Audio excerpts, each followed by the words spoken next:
Today, we are going to talk about paying yourself first with profits, and very interesting topic for business owners. I would say from micro business owners, small and medium businesses. Now, what do I mean by that? So if I share my whiteboard, actually. So if we start off with the basic concept, the concept that all accountants tell us, what is exactly the definition of the formula for profit, right? It's basically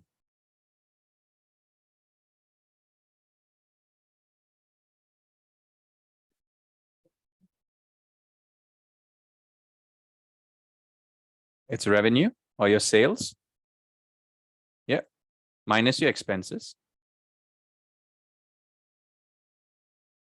is equal to profits. Now, this has always been the case. But if I go ahead and say, why don't we flip it around and say revenue minus profits is equal to expenses. Now, this is something people have not really, when I tell them the first time, they say, how on earth are you going to do that?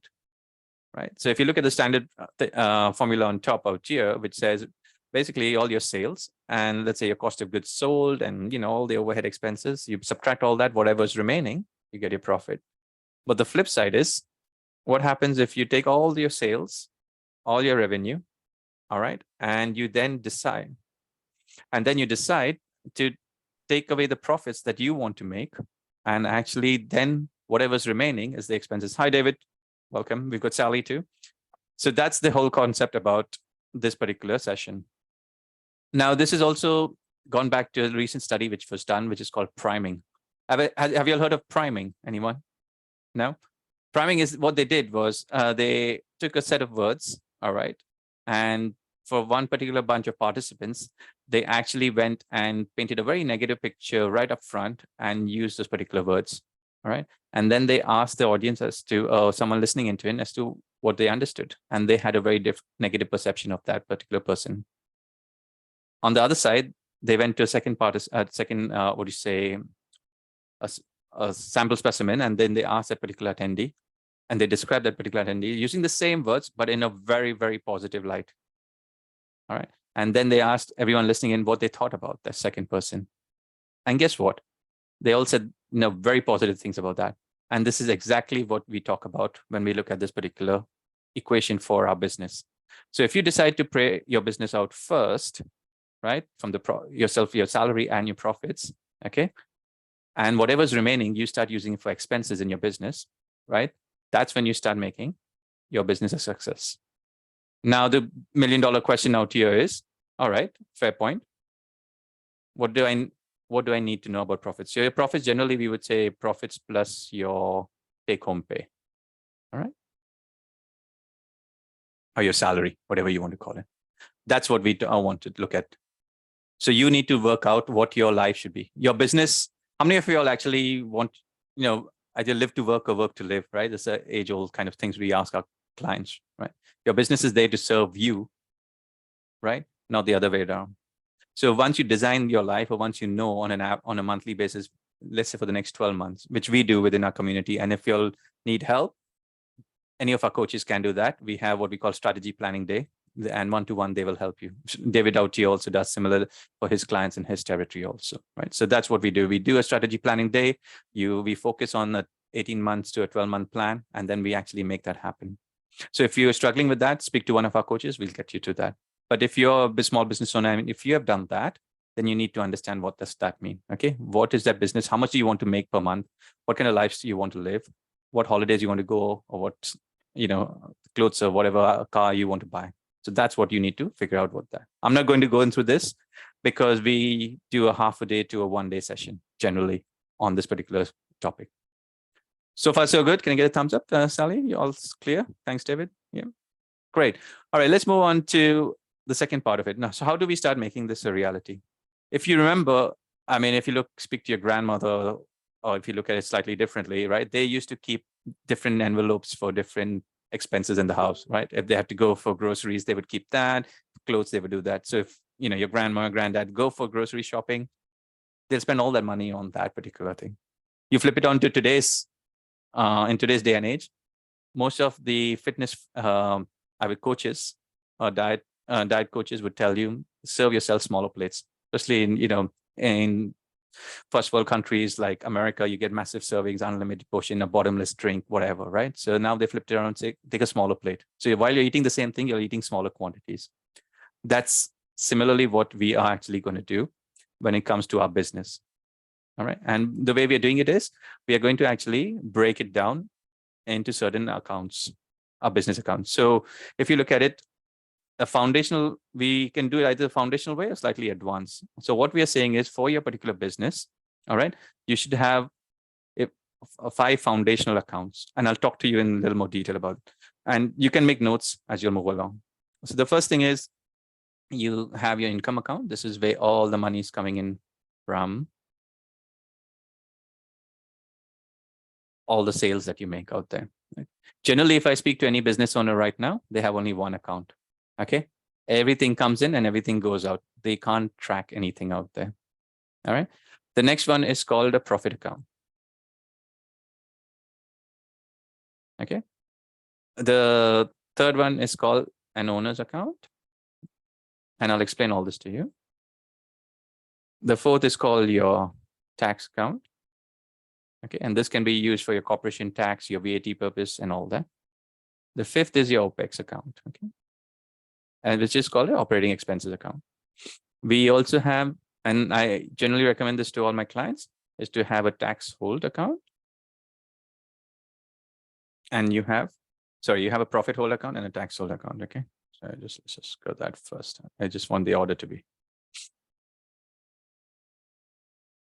And I'll explain there's a method to this madness. And what I'm explaining has been used with thousands, I would say millions of companies who have actually, and entrepreneurs who have actually gone ahead and made the business a success, right? Now, what do I mean by all these accounts? So generally, if you look at your company, or if you look at your business, all the money comes into one pot, okay? And that's a pot of money that all your money comes in out here, right? Whether it's $1, a pound, or whatever. And then from there, you start paying everything. Now, if you remember the formula which I used first, right? Profits. Right? This is what you need to pay yourself first.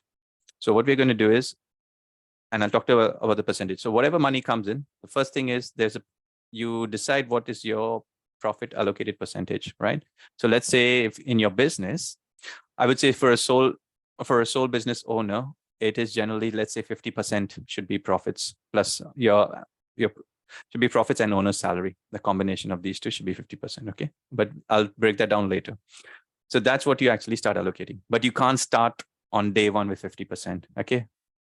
For most of the businesses, they still have a lot of debt. They still have a lot of expenses that are there. So what you can start looking at is a smaller percentage. Again, those things we can talk about in depth out there. So let's say you start off only with 2% or 3%. So that's what you start allocating. So you create that. This order is important. This is the first thing you will do. First, you will move your money out there. Second, into your owner's account. Okay, that's your owner's pay account. Next is your tax. Now in UK, your taxes are what? Are you a VAT paying business right now, Sally? So no. So generally with sole traders and all who are just starting up and all, they don't have VAT because they've not reached the £85,000 threshold, right? So, but if you are VAT, you'll need to take into account that. So if you're a VAT, if you're paying VAT, one thing I would ask you is, are you paying at a flat rate or are you paying at a variable rate? If you're paying at a variable rate, okay, just look at your past 12 months. What have you been paying for the last 4 quarters? If you're doing a flat rate, you know that. The second thing is your corporation tax, which we know now there are different bands. So depending where you are, you can look into that. And the third thing is your personal tax. Guess what? You should also use this account to pay for your personal tax. And there's a slight nuance when it comes to UK laws, but that's what it is. So you can actually use your business to pay for your personal tax. And what we generally do is you generally take an average right now of all those with a slight 10% increase on that. And whatever is there. So let's say if you're a 40% tax owner and you pay, let's say, so that's your personal tax. You pay, let's say 20% corp tax. Okay. And I don't know how much you need to figure out what you pay on your VAT. Let's say if it's 15% average, you just work out the average out here and just add 10%. And every month, whatever that X amount is, you take that from whatever you're earning and you put it into this account. Okay. That's what you're doing. So you are putting that out there. Now, the important thing is don't mess around with your tax. Okay. This is what you have to pay by law. Okay. To run your business and to be legally binding to the laws of this country. Okay. So never mess up on your tax. Then we move on to the operating expenses. So if you go back again to so whatever is remaining is basically used for your expenses. Now, what's happening out here is, let's say, hey, Simak, whatever is remaining, I just have, let's say, for argument's sake, out of £1,000. After doing all that, I just have £250 for my expenses, right? While I need about, let's say, £300. This is all theoretical, right? So I'm running shift short of £50. And this is the important part about it. You cannot be having expenses which are greater than what you can afford. And this is the whole mindset change that we're asking you guys to make, business owners. Because if it is £50 less, guess what? You have to now look at ways to cutting down your expenses. Okay, it's a massive mindset shift. We call it money leaking. Okay, how do you fix the leakage? And the simple thing to do is, let's just pause out here, is you go ahead and you take all your bank statements where you do your business through. Okay, and if there are any personal accounts, also look at that. And you print out all of that for the last 12 months.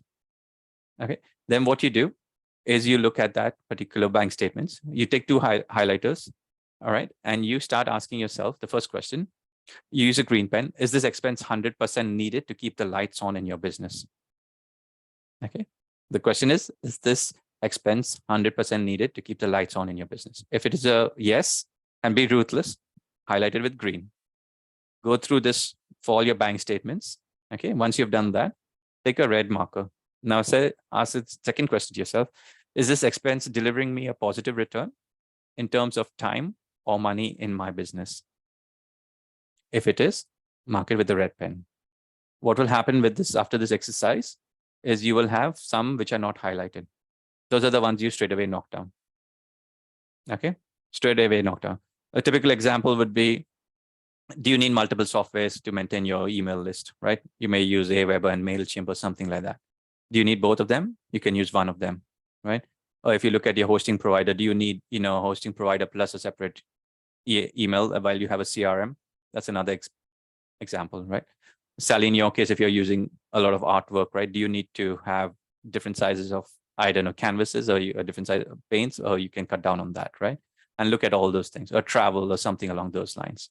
So this is what you need to look at. And once you've done that, that's called you're fixing the problem out there.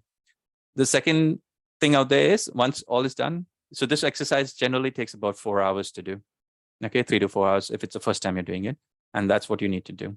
So then you'll start looking at ways to cut down expenses. The other thing is what we call as a very important topic is debt. Right, all of us have debt. Now, this got some. It also refers to the Bible. This particular, problem and how to actually reduce debt. The first thing about reducing debt is draw a line in the sand and say no more debts from today. I'll come to that. Okay, so don't take any more debts. The first thing.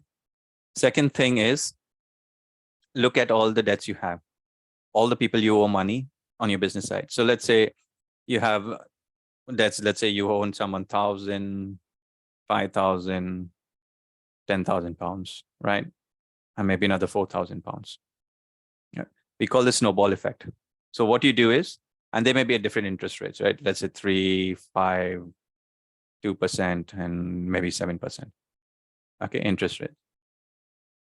Now, this also comes by from another guy called personal finance called Dave Ramsey, which actually talks about this. Very important.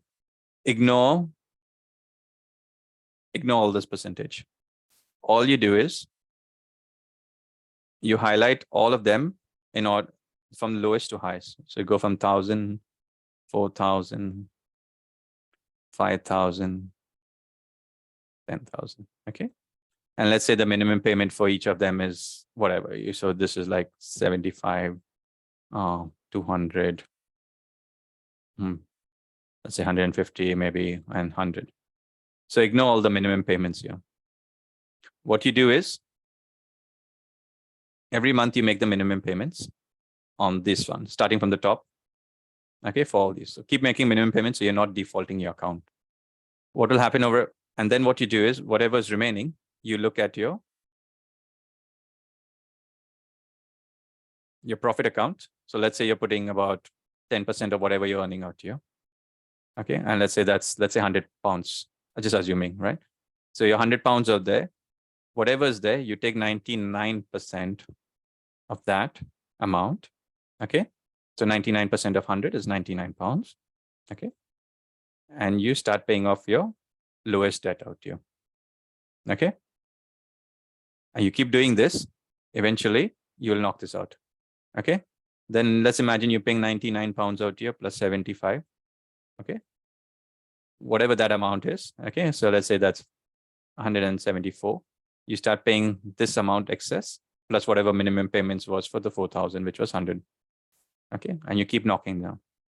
You ignore the percentage. All right, unless you have two of equal percentage and the same amount, take the one with the higher percentage. This is known as debt snowballing. It has worked for on the personal side as well as on the business side. It's a very powerful way of doing it. Psychologically, it has proven a number of times out there. All right, makes sense so far? Get a thumbs up, Sally? Yeah, thank you. Now, let's move on very quickly to talk about the percentage allocation. So percentage allocations, there are ways to look, there are charts that are there and something which I can sit down with you all, but at an average, if you're so Sally, you're an artist, right? Like a sole trader or something. I would look at your profit plus owner's pay for you. If you're making below 250,000 should be 35% of whatever you take. Okay. So profit plus.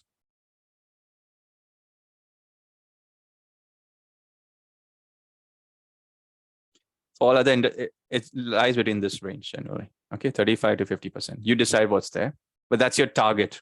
When you start off from day one, it will not be that. Okay. It will be much less. Then you look at your tax, which we've spoken about. Okay. Your team. If you have a team, you need to understand ideally, if you recruit a team or if you're about to recruit a person in, is that person going to give me at least 4x the amount? Okay. That he can make. If it's not, drop them off. Okay. And any other expenditure. Okay.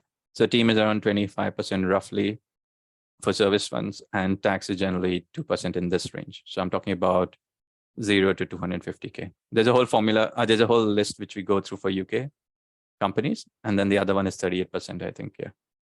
So these are the allocations targets you need to make. So if you're starting off with a blank slate, this is your go-to. These are your goals, but you start down from much less of them. And then you start moving up to this target state or ideal state. All right. And I'll show you how to do that in an advanced session, which we do in Silver and even in our one-to-one coaching, right? So obviously you need to move to that. So far, so good. Then remember the psychology, the frequency. What we tell is, and especially for the businesses that are operating in this space, is on the 11th of the month or the 23rd of the month, okay, you start making the allocations to all these bank accounts. Okay, so these bank accounts, you start making the allocations out there. So the 11th and the 23rd, mark it in your calendar, keep a reminder out there and make that happen.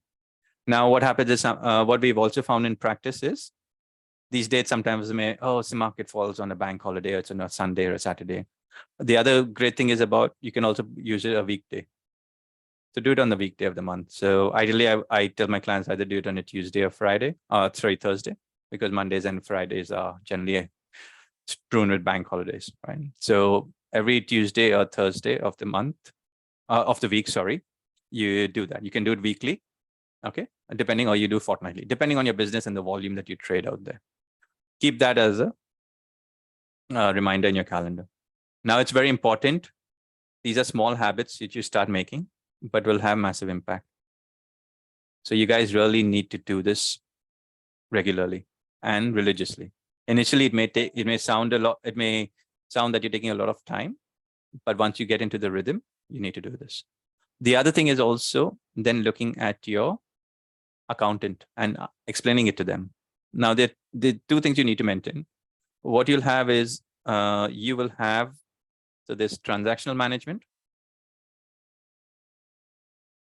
and this cash management. Okay. The difference is you need to be clear. In transaction management is basically all the money coming into your bank account. And if you have a software like Xero, that's what we're talking about, or QuickBooks or something. Okay. So generally you will have all the money. This is all your transactions, money coming in, money going out, you're raising your invoice, all that you'll see there. Both needs to exist, right? It's transaction management and you need to have your cash management. Very important on that. And the other one is your cash management. Is basically where we talk about your 5 different accounts, right? Bank accounts, which you have. Your if you remember, that's what we spoke about here. This is what you need to have. Okay, you need to know that's your cash management. Transaction management is what you have on QuickBooks and Xero. So far, so clear, guys? Sally, clear? Thumbs up? Yeah. So you need to recognize that difference, but the balance of this number will always be equal to this number. Okay. Because at the end of the day, it's the same pot of money. You should see that out there. So far, so good. And last thing is, when should you get started? Sally, when do you think you should need to get started? Now. Good. Yeah, exactly. The best chance of success you can have is starting now. But then you'll ask me a question, Sima, there'll be 2 scenarios. My starting bank balance. You look at your starting bank balance. Okay. And just to keep it agnostic to your business, you can look at it 2 scenarios. One is think about your business and how much money you need to operate. If it is less than 4 weeks, okay, your business can run with the money available in that account for less than 4 weeks. And the one is greater than equal to 4 weeks. Okay. If your business is greater than equal to 4 weeks, okay, start doing the allocation based on the minimum percentage. Okay. Not your target percentage, but your minimum allocation percentage. Okay. And this again needs a conversation, because once you speak to one of our coaches, we'll guide you through this process. Okay. So while your ideal state might be getting like 50% for owner's pay plus profit, okay, but in practice you have debt and all. So we'll say, okay, just start with 3% or something, and we'll work that out. If it is less than 4 weeks out there, right, then you start looking at it. Obviously, you have a smaller percentage you need to allocate. Okay, but you're not going to allocate everything to profit. You'll need to start looking at putting a much smaller percentage to all the other bank accounts. All right. Very important to understand, but you start off from today. Okay. Ideally, if you are starting off with this particular exercise, it will take you about 4 hours initially, and across a couple of days, it will take you a little more hours. But once you get all these things in practice and in place, it's much easier. All right. The last thing I want to just talk about is something which I missed out, is these 2 accounts. Okay, so these 2 accounts is called a profit hold and a tax hold. Generally, when you have your money in the tax account, okay, you will actually move it into your tax hold and your profit. Now, why are we moving it? Any reason why we are moving it to really different bank accounts? Not with your same. So let's say if you're banking with HSBC, I'm saying go open it with Barclays and something and move it out there. Why do you think I'm doing that? The reason is simple. Humans have a tendency, if they see the money lying out there, okay, they think it's available to spend. So these 2 accounts should be one way. Ideally, if you're doing that, there are minimum charges. So let's say you have a free bank account, and Monzo and certain banks, okay, they give you for X number of transactions. They don't charge you any service charges. Every bank will charge you a service charge because it's a business. Okay, so you keep that out there. The reason is you're protecting this money and you're keeping it out of sight from your account. The other thing is, let's say we had 2 different types of banks, right? You have the traditional banks. When I talk about traditional banks, I'm talking about the HSBC, Barclays, the high street banks. And then you have the challenger banks. Okay. When you're talking about the traditional banks, if you're banking with that, you generally have this particular account as your current account and your OPEX account as your current account. Okay. Everything else will be savings account with your bank. Okay. So you'll have two different bank accounts. Let's say this is Barclays and this is HSBC. Sorry, it's becoming a bit messy out there. Everything else is a savings account. The other thing is if you have a challenger bank, you know what are challenger banks? Like someone like Monzo, Starling, Tide, and TransferWise or Wise. Okay, if you have that, they have different concepts. They have something called as jars or spaces. Okay, so in that case, you can just open two of them, one in, let's say, Tide and the other one in, I don't know, let's say Monzo. Sorry, Monzo. And then you can just move the money out here. Okay. I prefer these ones for small businesses because then they're easier to manage and they're quite versatile. Does that make sense, guys, so far? Yeah, the whole concept. So again, to sum it up from top, we are changing the mindset, okay, of how you actually pay yourself. It's first profits. Secondly, we are talking about the creating these business accounts out here. Okay, all these, I would say go with 5 for initially for a small business. Then we're talking about debt, how we are managing debt. Okay, very important. You do the snowball effect, pay this off. This formula works. Don't deviate from it. Stick to it. Don't try and smarten up and try to do something different. Just stick to it. It'll work. And if you have a problem with your credit company, speak to them and tell them this is what we are doing. Okay, and this is what I'm doing, and they'll understand that. The next is the allocations. So look at the allocations, form up the allocations. Then we talk about the habits, the frequency. And lastly, we are going to talk about your software that you get. I mean, this is just a materialistic thing with your accountant as to what to do. Okay, that's about it. Any questions so far? You'll unmute Karen if you're saying something, or Sally. Karen, you're saying something. Any questions so far? Clear? Wow, it's a lot, eh? A lot to process and a lot to start doing and a lot to learn. You said that when you're starting a business, you shouldn't have like the percentage of profit of salary. I don't know if I got that wrong. When do we start as a small business just starting? When should we start with taking the money to different places, and what is the minimum I should put on each account? Yeah, so if you're starting up, so whatever I showed on that, and I can share that later on, is I would say 50% goes to owner's pay and profit, but that's your target state, right? So initially generally what we do is we start off with, let's say 3%, 10%, based on, we need to understand the business. So obviously you sit with the coach, speak to them, and we start off with a smaller percentage, because what happens is once you set that percentage, okay, it's set for a particular quarter, okay, and you need to maintain that for every week of that quarter, okay. Let's say if your business does well, okay, then you may think about tweaking it closer to the 50% mark, or whatever allocation is there for each of those different accounts. And the reason is, don't try and jump it, because the golden rule is, and it's a good point you made, the golden rule is once you set the percentage, you should never go below. It should always be going up to your target state. Okay, that's why we say start with the smallest percentage, or what do you say, a practical percentage. Okay, so sometimes what we generally see is business owners are very ambitious. You say, hey, Simak, you know what? Even though my allocation is 50%, I'm going to start off with 20%. They do it for a quarter, maybe 2, and then suddenly business dips, and they can't even make it that 20% allocation. So then what they do is they start giving a small allocation out there. So what we say is do it in definite steps, okay, where you're so confident that it can move up there. Okay, perfect. Makes sense. Thank you. Yes. Sally, any question for you? Yeah, just about the you said on the 2 day on 1 week, and then on the Tuesday and the Thursday. Sorry, what was that part?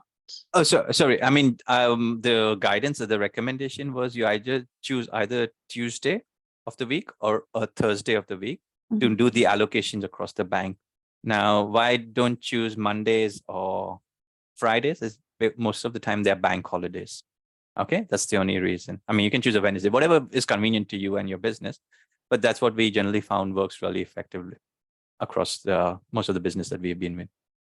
Right. Okay. Does it clear? So you choose one of the days and just make it a weekly. For you, it will be very good that you have a weekly allocation because of your work, right? And it's very, it's not a predictable flow, right, of finances coming through. But at the same time, you still need to get your business to that level, making it profitable. Mhm. All right. Yeah. Any other questions? No. Oh, fantastic. All right. I think we're over time by 2 minutes, Karen. So Yeah, I'll let you. it's okay. Should I close the call? Thank you very much. And if you'll have any questions, just speak to me or any of my coaches, my colleagues, and they will help you out with this. Thank Thank you. you Bye. very much. Thank you, Saimak. Bye Thank for now. you. Thank you. Bye. Thank you, Bye-bye. Sally. Thank you. Bye.